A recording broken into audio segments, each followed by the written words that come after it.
everyday witches emerge from the shadows of secrecy. Broom closets are flinging open and witches are taking flight. Whether you are hiding in your cozy closet or flying with pride, stay for a spell as Witchcasting with Theodora Pendragon and her guests share magical moments, stir the cauldron, and debunk misinformation and misconceptions about paganism, witches, and our wonderful world of magic.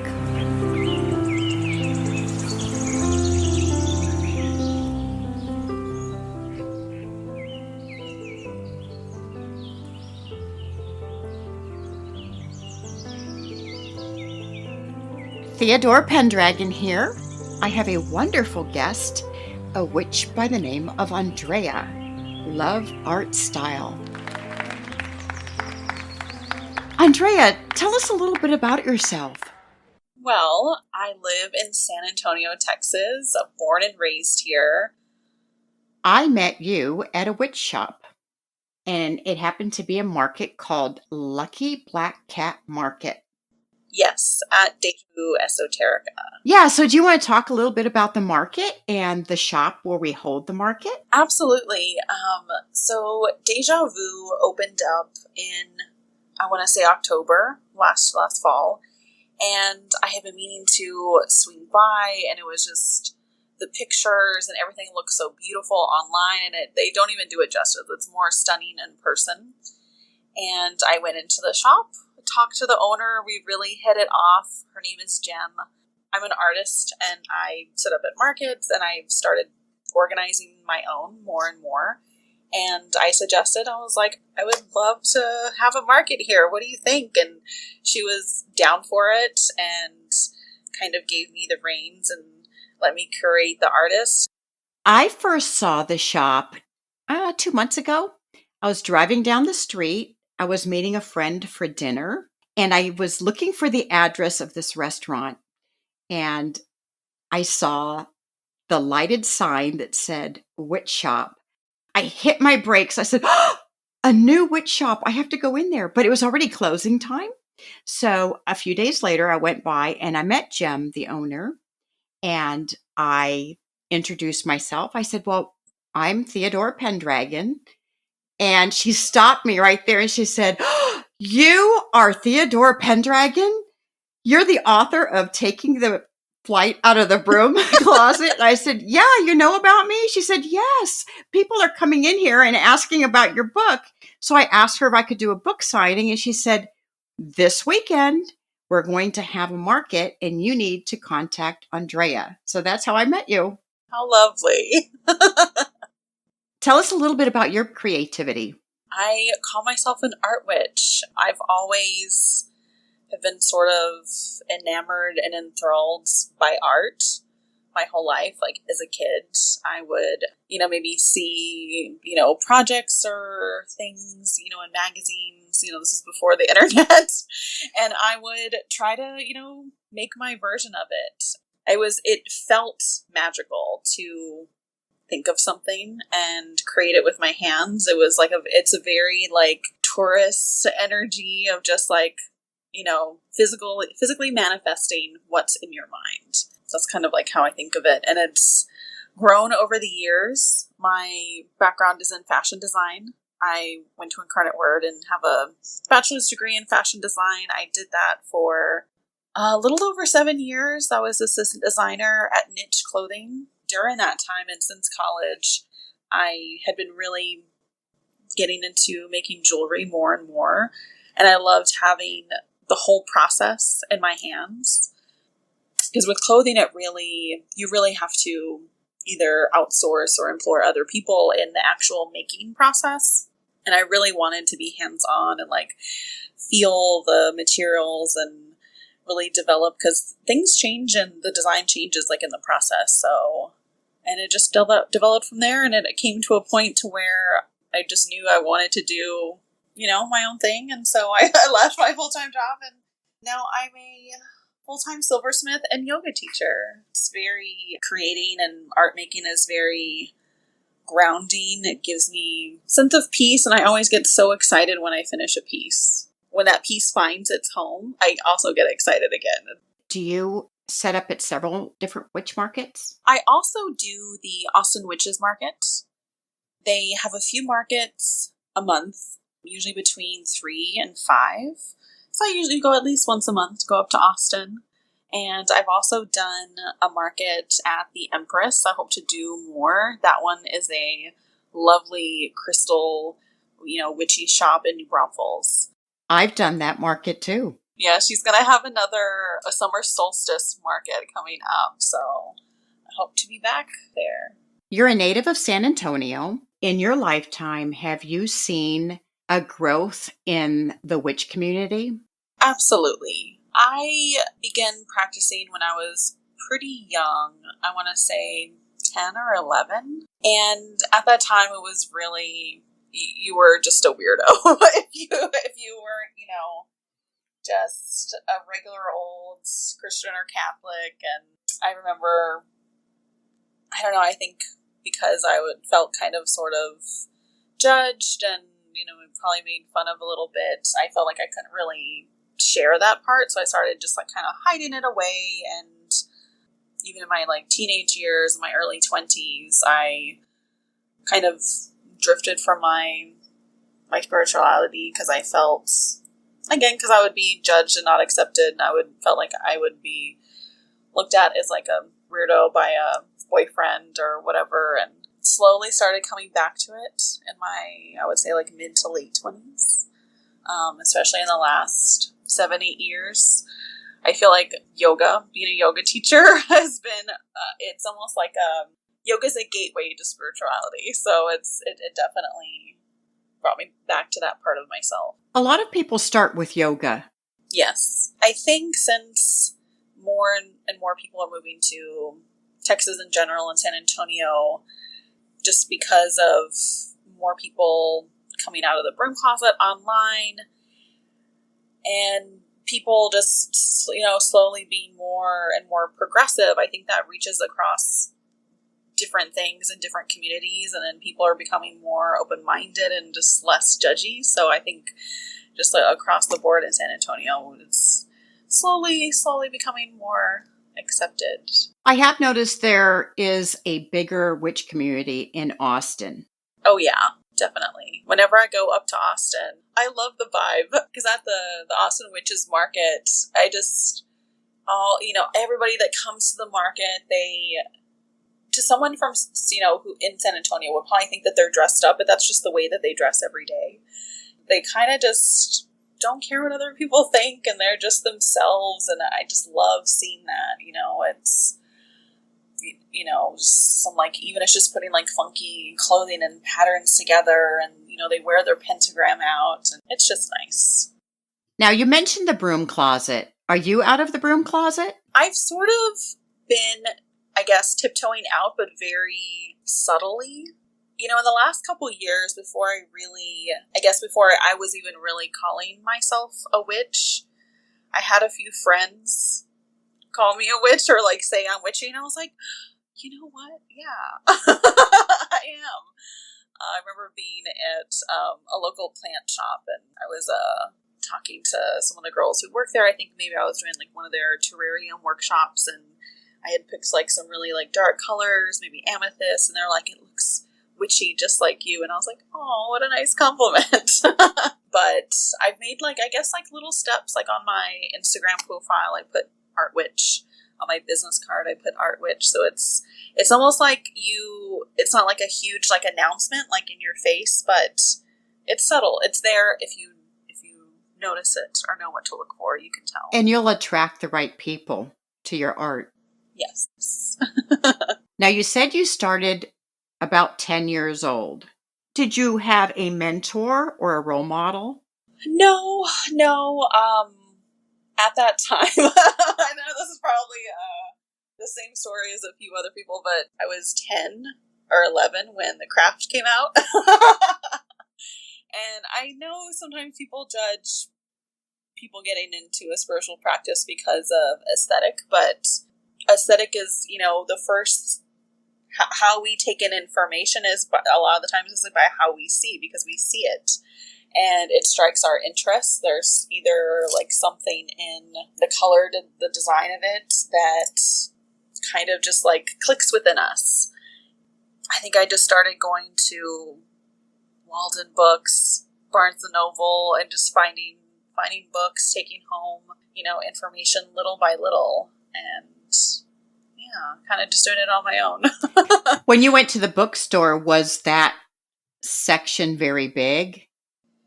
No, it was pretty small. It was maybe like one section, maybe like 2 feet wide.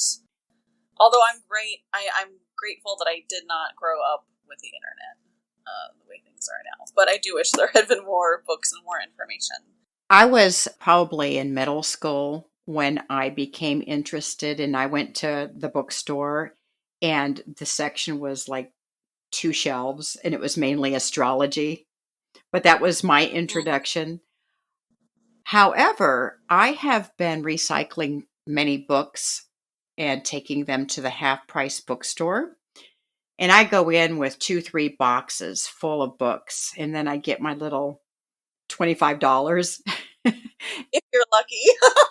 And then I apply it to more books. But I've been bringing some of my old metaphysical books, and I was surprised one time when the lady said, you need to bring in more of these if you have them, because the metaphysical books, we give more money for them because there's a higher demand, which surprised me. I always check out that section when I'm at half price, and it is usually slim pickings because I feel like those books get grabbed up quick.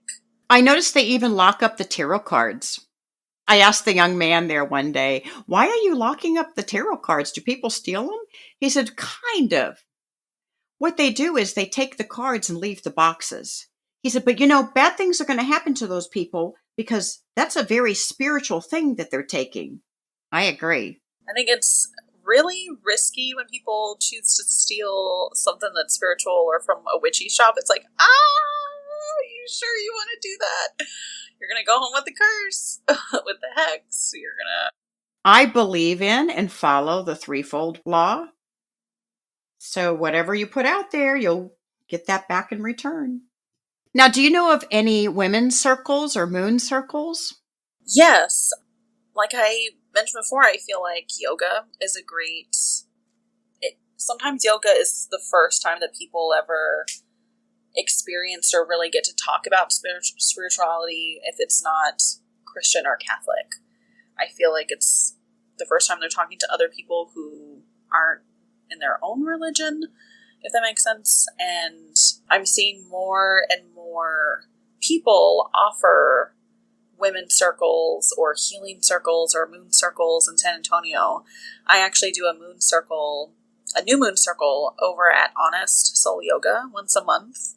My friend Magenta does the full moon circle, and I think it's a really great space where we sort of take the opportunity to introduce people to different ways of thinking about things. I usually have oracle cards, even like a tarot deck around the circle for people to pick a card. And, it's a tool for introspection to kind of present almost like a journaling prompt to themselves to really find out what's coming up for them in this time of their life. So, yeah, I'm glad to see more and more in San Antonio. If any of the listeners are in the San Antonio area, perhaps they may be interested. So can you tell us a little bit more about how they can find these circles? Oh, yeah. At Honest Soul Yoga for the new and the full moon circle, my Instagram handle that I do for mainly focused on yoga and the moon circles is Living Lunarly. Living Lunarly. I would say just look for the yoga studios in your area. There's even a couple collectives where there's multiple people holding different like styles of gatherings, like Nourish Healing Collective is one. And there's even some independent people like Sarah Noel Gabrielle. She does a sound healing circle. And I feel like once you kind of find one, others start popping up. We, share each other's offerings, and it's a lovely growing community. Who would you say your typical customer is? I'm not sure if I have a typical customer. I feel like a lot of my designs reach different people. I even have, she'll probably, I don't know if she'll get it. I'm not sure if she'll listen to this, but I have a friend in Tucson, and she really loves my work, and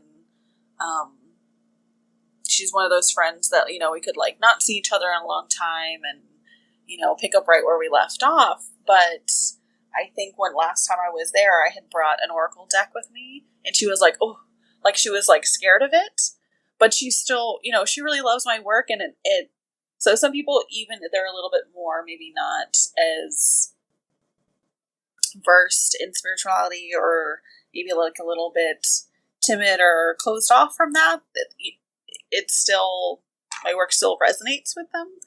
So I don't know if I can really sort of typecast my customer into a specific type.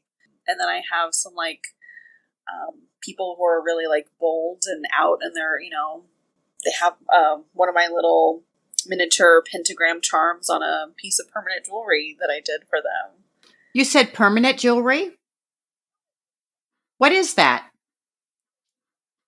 So I just started doing permanent jewelry this year, beginning of this year. And so I know, we can't see because it's on a podcast, but I'm wearing a couple pieces. I'm wearing 2 bracelets and an anklet. So the chain is welded together. It's like a little electrical weld, very low wattage, but there's no, when it's done, there's no heat or like you don't feel it at all. But so the chain is permanently linked together. There's no clasp. So I really feel like it's a great way for a piece of jewelry to represent either an intention, a memory, whatever you want it to, it can represent, and it stays linked together, stays on you, so if you want something to symbolize your connection to earth, you could have a little gemstone that's green, you could have, a tiny little pentagram, anything like that. Since you're the organizer of the Lucky Black Cat Market that's held at Déjà, Esoteric, what other vendors do you see there? The Déjà market. I especially like to keep markets that I organize very well curated. Like, I don't want to have multiple people doing the same thing. I really feel like there's a need to have, I was actually thinking about doing it myself, because I was like, we just need this. I was like, I really want to see some like potted herbs, all different kinds of herbs that people would use in their practice. I want to see like mugwort and hellebore and just all different kinds of stuff that's like, a lot live plants and like in a little pot. So art, more visual art, whether it's wall pieces or framed pieces, altar tools.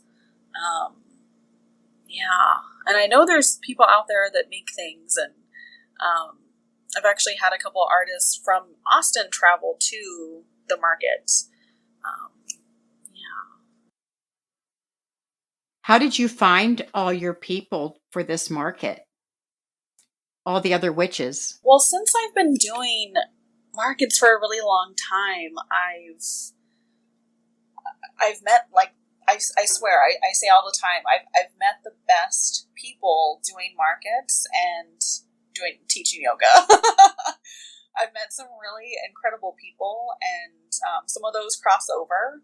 There's a couple yoga teachers that one of them is a tarot reader, the other one does massage and Reiki. Nikita, who does massage and Reiki, she'll be at the next market, the next Déjà market on May 20th. Yeah, and even doing the Austin Witches Market, there's a few other artists and makers that set up there that are from San Antonio because they were looking for a place that is specific to them. It's where their customer is going to be. There were some really nice people I met at that market. I was in the front of the house on the porch with on my table, and all the other people all the other market people were in the back of the house and on the side. And it was during fiesta, so there were a lot of people walking by, and they asked me, "What is this?" I said, "Oh, this is a little witch shop, and it's open. You can go inside, and then we have a market around the back too." And most people were very receptive, and they were shopping, and a few other people were like, "A what shop?" I said, "Well, it's a witch shop." Oh, okay. But they were curious and they went in.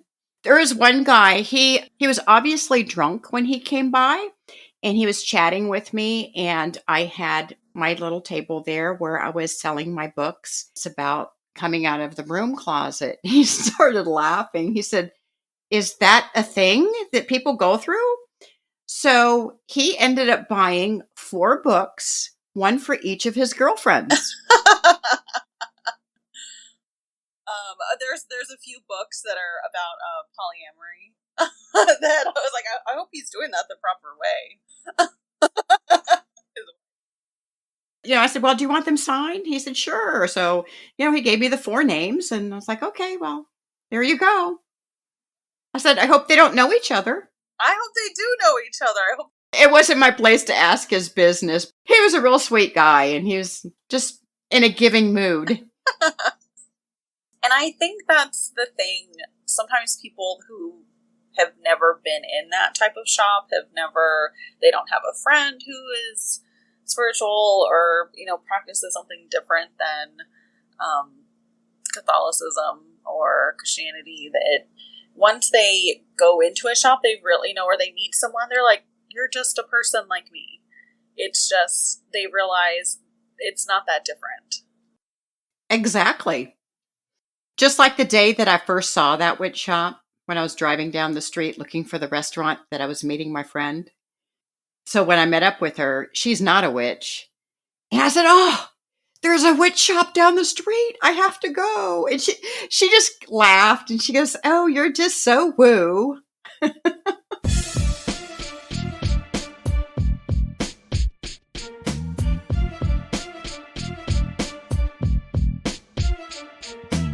The next Lucky Black Cat Market is going to be held on May 20th.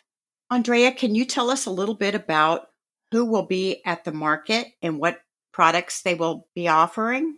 Absolutely. We actually had her last time, Soul Flowers. She does these gorgeous bouquets, and she sold out of them last time and actually packed up early because she didn't have anything left. And I thought it was so adorable. People, took these little gorgeous bouquets. They were such gorgeous, some even flowers I had never seen before. They, would just stick them in their purse, and it was a whole vibe. And she was getting pictures of everybody with their bouquet. This time we're gonna have Frontera Pasteleria. She does baked goods. She's a local baker, definitely with leading into her heritage with a Latin flair. Rock Your Magic. She has a whole assortment of crystals, from small ones to little, rough ones, like more like a crystal you would keep on, like in your pocket or in a little pouch, to like more big altar pieces. Nox Lumina. She does candles. She sources some really gorgeous vintage glassware. She always has something new, and again, great altar pieces. If you're looking for like a main candle for your altar, that's the perfect one. We're also going to have Sister Wolf. She creates brooms, altar brooms, big brooms, and she sources all of the materials herself. So the wood handles for the brooms, she goes out and forages for these, like cleans them up, finishes them really nicely. The large brooms with the handles, they're also unique.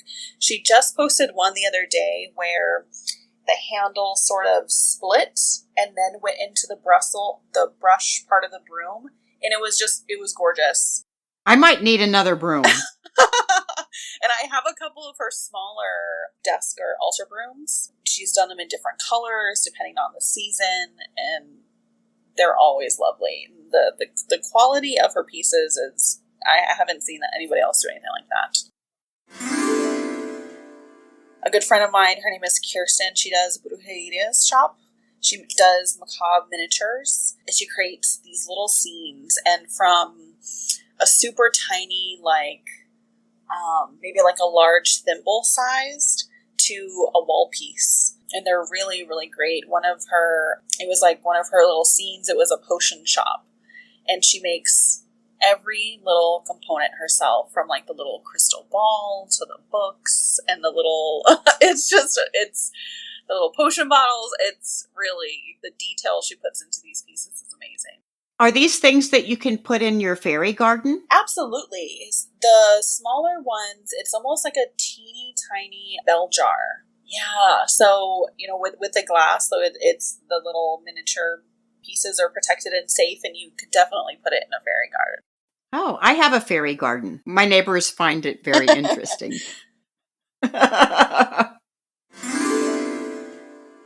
We're also going to have Cat Cave Studio. She's a ceramic artist, so she's from Austin. And I met her a couple months ago at the Austin Witches Market. And her ceramics are really incredible. I took home this really adorable little cauldron. There was a tea light holder. And she just it's very like whimsical, magical. She has full tea sets, different themes. Some are like mushrooms, and one is like a cauldron theme, but they're very like whimsical, gorgeous pieces. And I think Jem has some in the shop at Déjà right now. I had mentioned Nikita before. Her massage and Reiki, she goes by Moonflower Magic, and I've done several pop-ups with her at a yoga studio at Honest Soul Yoga. And even her mini sessions, 15-minute massage, 15-minute Reiki, you just feel like revived when you stand up out of the massage chair. So I'm really excited for her to join us for the next market. We're also going to have Soil Nature Urban Pharmacy, urban with an H, like herb. She does vegan bath and body products. I recently started using it was a reishi and rose moisturizer. And when I put it on at night, it's a really nice, like thick, silky moisturizer that's good for like intense moisturizing, like when you want to just put some extra underneath your eyes before you go to bed. She makes some really incredible stuff. Her soaps I probably have 3 of her soap bars in my bathroom right now because I like to stock up whenever I see her. We're also going to have Nate Foster, which is actually my boyfriend. And he does a 3D printed pots that he 3D models the designs, 3D prints them. He's working on some like concrete versions. So he's making molds right now. But the ones that he 3D prints, he finishes them so that they look like either stone or metal.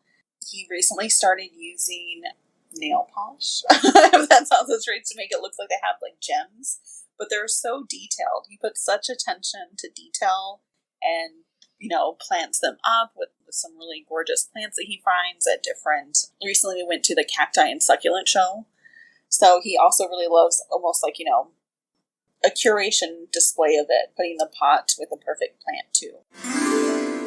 And you will also be there. You're next on my list. You'll be there again. I am. Can I have the front porch? Yeah. Oh, absolutely. I think it's perfect having you up there to like interact and greet people, and you have like such a warm presence. I'm excited that you joined our market. We're also going to have Angela Michelle. People might know her by Raven Red Photography, and she does intimate portraiture. People might know more by her like boudoir photo shoots, but she started sort of kind of combining all of her offerings into a photo ritual, because she's also a sex therapist. She's a certified yoga teacher, and she's done different body image workshops, and she kind of combines different aspects of what she does into a photo ritual. So it's more about the experience of having a photo shoot. It kind of opens your eyes and you can really see how beautiful you are. I talked to her, Angela Michelle, Raven Red. She has beautiful photos. I've done a photo shoot with her. They're stunning. Those are my favorite photos of myself, and it was truly an experience. I felt like a goddess. I've met quite a few photographers, and she was the first one that I talked to about her boudoir pictures. And I asked her, I said, will you do a photo shoot of me and I could be like the Naked Witch or something? She goes, absolutely. Yeah, so I just need to buy a new witch hat, a broom from Sister Wolf. So I'll buy a broom from her. I have to get a new hat, and then I'll schedule a photo shoot with Angela Michelle. Yes. Another artist that we're going to have this month is Jamie of Jaguared Art. So she is another new addition to the market. I'm really excited for her to be there. I've known Jamie for years and years, and her art is very sort of, it's almost like multi-dimensional. She uses a mixed media, so she uses, color pencils, paint, watercolor. She puts so many layers into her art pieces, and the colors are so vibrant. It's very like surreal, but magical. If anybody wants to find you on social media, how can they find you? They can find me on Instagram. So I have 2 Instagrams. One is more towards, my jewelry markets. I also do creative workshops. Love art style _Andrea.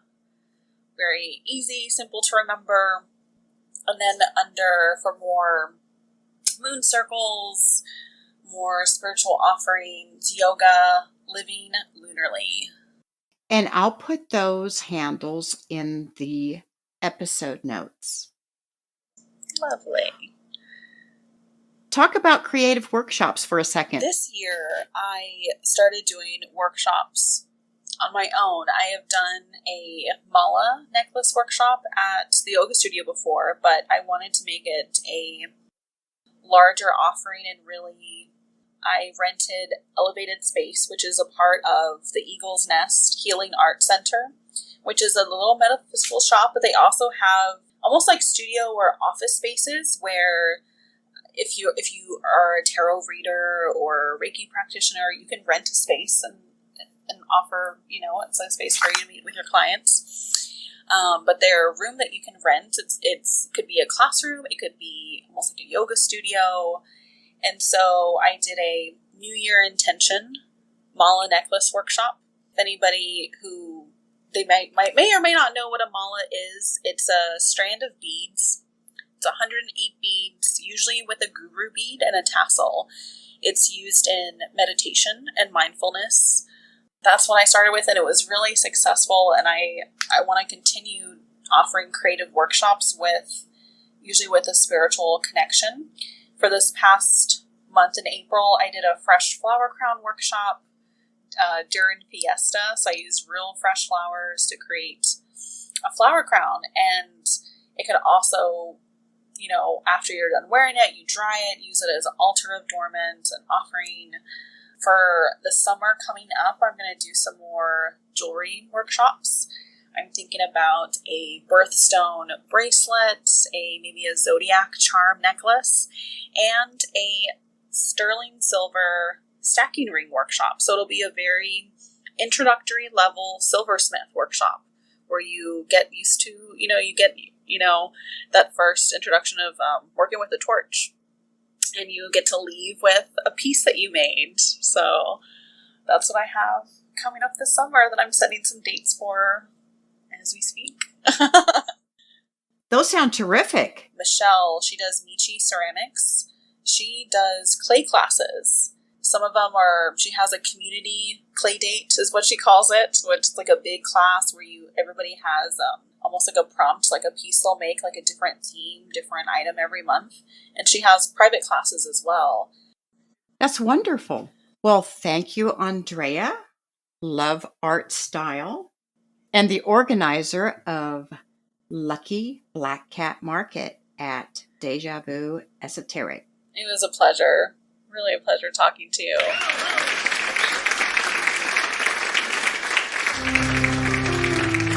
Thank you for joining us for Witchcasting with Theodora Pendragon.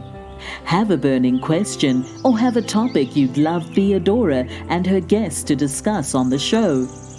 Contact her through Instagram at Theodora Pendragon. If you enjoyed this episode, make sure to subscribe so you don't miss the next one. And help us spread the word by leaving us a rating and review and sharing it with your friends. See you next time, and may your magic always shine.